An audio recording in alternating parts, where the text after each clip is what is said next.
GST ఎలా claim చేయాలో ఏంటనేది మీకు చూపిస్తాను చెప్పాను కదా. నేను ఆల్రెడీ చూసి ఎక్స్పీరియన్స్ అయ్యాను కాబట్టి మీకు కూడా చెప్తున్నాను. కొంచెం మీరు కూడా స్టెప్ బై స్టెప్ ఫాలో అవ్వండి, యూస్ అవుతుంది. ఓకే, ఫస్ట్ ఆఫ్ ఆల్ ఏంటంటే మనం ఏదైనా పర్చేజ్ చేసినప్పుడు ముస్తఫాలో కానీ లేదా బయట షాపింగ్ మాల్లో ఎక్కడైనా సరే మీరు పర్చేజ్ చేసి దాన్ని జిఎస్టీ క్లెయిమ్ చేసుకోవాలనుకున్నప్పుడు మనం ఫస్ట్ ఏదైతే కొనాలనుకుంటున్నామో అవన్నీ కొనుక్కున్న తర్వాత మనం ఐడి అనేది చూపించాలి. ఐడి చూపించిన తర్వాత వాళ్ళు ఏం చేస్తారంటే జిఎస్టీకి ఎలిజిబుల్ అని చెప్పి పాస్పోర్ట్ తీసుకుని డీటెయిల్స్ ఎంటర్ చేస్తారు. తర్వాత ముస్తఫాలో B2 అని ఉంటుంది. మనం ముస్తఫాలో కొన్నాం కాబట్టి ముస్తఫాలోనే జిఎస్టీకి క్లెయిమ్కి పెట్టాలన్నమాట. మనం చాంగి ఎయిర్పోర్ట్కి టెర్మినల్ 2 అనమాట. ఇది డిపాచరు. మనం సింగపూర్ నుంచి ఇండియాకి వెళ్ళిపోయినప్పుడు మనం ఏం చేయాలంటే ఫస్ట్ బ్యాగేజ్ అన్నీ వేసుకున్న తర్వాత టికెట్స్ అన్నీ మనకి ఇచ్చేస్తారు కదా. ఇచ్చేసిన తర్వాత మనం ఇక్కడ లాస్ట్లో అనమాట జిఎస్టీ రిఫండ్ అని ఉంది చూడండి, అది జిఎస్టీ రిఫండ్ కౌంటర్స్ అనేవి ఇక్కడ ఉంటాయి. ఈ జిఎస్టీ రిఫండ్ కౌంటర్ దగ్గరికి మనం వచ్చిన తర్వాత చూపిస్తాను చూడండి. జిఎస్టీ కౌంటర్ మిషన్ అనేది ఇలా ఉంటుంది అనమాట. మనం ఫస్ట్ లాంగ్వేజ్ సెలెక్ట్ చేసుకోవాలి. ఇక్కడ hand carry bag and check in baggage అని అడుగుతుంది కదా. మనం ఆల్రెడీ చెక్ ఇన్ బ్యాగేజ్లు వేసేసాం కొన్నాయి, అందుకు చెక్ ఇన్ బ్యాగేజ్ కొడతాం. తర్వాత ఏమడుగుతుంది అక్కడ పాస్పోర్ట్ అడుగుతుంది కదా, మన పాస్పోర్ట్ అనేది ఇక్కడ పెడతాం అన్నమాట.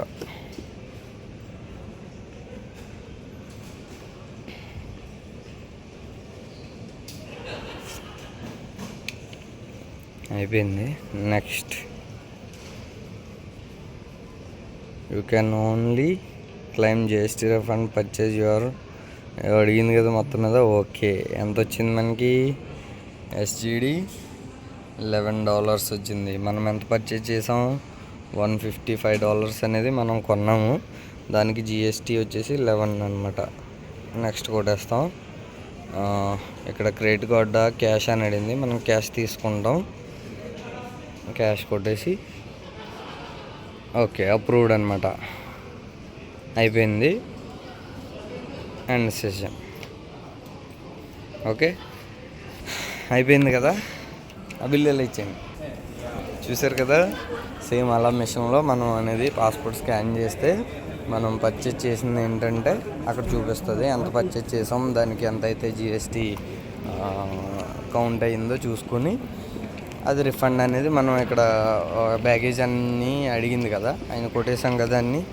ఇప్పుడు మనం ఏం చేయాలంటే నెక్స్ట్ ఇమిగ్రేషన్ ఉంటుంది కదా, ఇమిగ్రేషన్ దాటేసిన తర్వాత అది కూడా చూపిస్తాను మీకు. ఇమిగ్రేషన్ అయిపోయిన తర్వాత తీస్తాను, ఎందుకంటే ఇమిగ్రేషన్లో వీడియో తీయనివ్వట్లేదు మొన్న కూడా. ఇమిగ్రేషన్ దాటిన తర్వాత అప్పుడు మనకి సేమ్ ఇలాగే ఒక జిఎస్టీ కౌంటర్ ఉంటుంది. బట్ ఇక్కడ మిషన్ అక్కడ ఏంటంటే ఎంప్లాయీస్ ఉంటారు, మేడం కానీ సార్ కానీ ఎవరొకరు ఉంటారు. వాళ్ళు మన బిల్స్ పాస్పోర్ట్ తీసుకుని ఎంత అయితే ఉందో జిఎస్టీ అంత రిఫండ్ అనేది మనకు క్యాష్ ఇస్తారు. అది కూడా చూపిస్తాను. Let's see. ఇప్పుడు మనం ఇమిగ్రేషన్ దాటేసాం. ఇమిగ్రేషన్ దాటేసిన తర్వాత ఇది చూడండి, ఇక్కడ జిఎస్టీ రిఫండ్ అని చూపిస్తుంది కదా, స్ట్రైట్గా వెళ్ళిపోమని చెప్తుంది అనమాట. ఇమిగ్రేషన్లో కొంచెం లేట్ అయింది, ఎందుకంటే మా సార్దే కొంచెం టికెట్లో నేము మిస్ మ్యాచ్ పడింది అనమాట. మనం టికెట్ బుక్ చేసినప్పుడు కొంచెం ఫ్లైట్ టికెట్లో నేమ్ మిస్ మ్యాచ్ వచ్చింది, పాస్పోర్ట్కి అదిని. సో దానికోసమని చెప్పాడు ఇమిగ్రేషన్ దగ్గర ఆపేశాడు. మళ్ళీ సార్ని తీసుకుని ఇండిగో ఇది ఉంది కదా, కౌంటర్స్ ఉంటాయి కదా, ఇండిగో కౌంటర్స్, అక్కడికి వెళ్ళి మళ్ళీ నేమ్ చేంజ్ చేసుకొని వాడు ఏమన్నాడంటే నెక్స్ట్ టైం నుంచి మీరు పాస్పోర్ట్లో ఎలా ఉందో సేమ్ అలాగే టికెట్ అనేది బుక్ చేయాలి.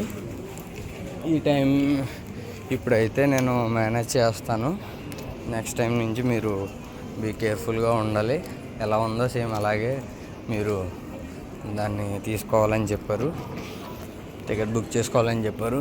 ఓకే సార్, థ్యాంక్ యూ అని చెప్పి ఇంకా వచ్చేస్తాను. సో అలా లేట్ అయిందనమాట. ఇవ్వండి ఇక్కడ మనకి చూపిస్తుంది జిఎస్టీ రిఫండ్. చాలా దూరం అనమాట.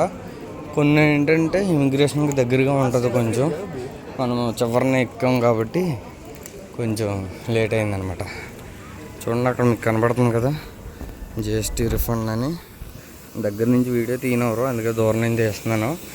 వన్స్ క్యాష్ రిసీవ్ అయిన తర్వాత అప్పుడు మీకు మళ్ళీ చూపిస్తాను. Okay bye. చూడండి,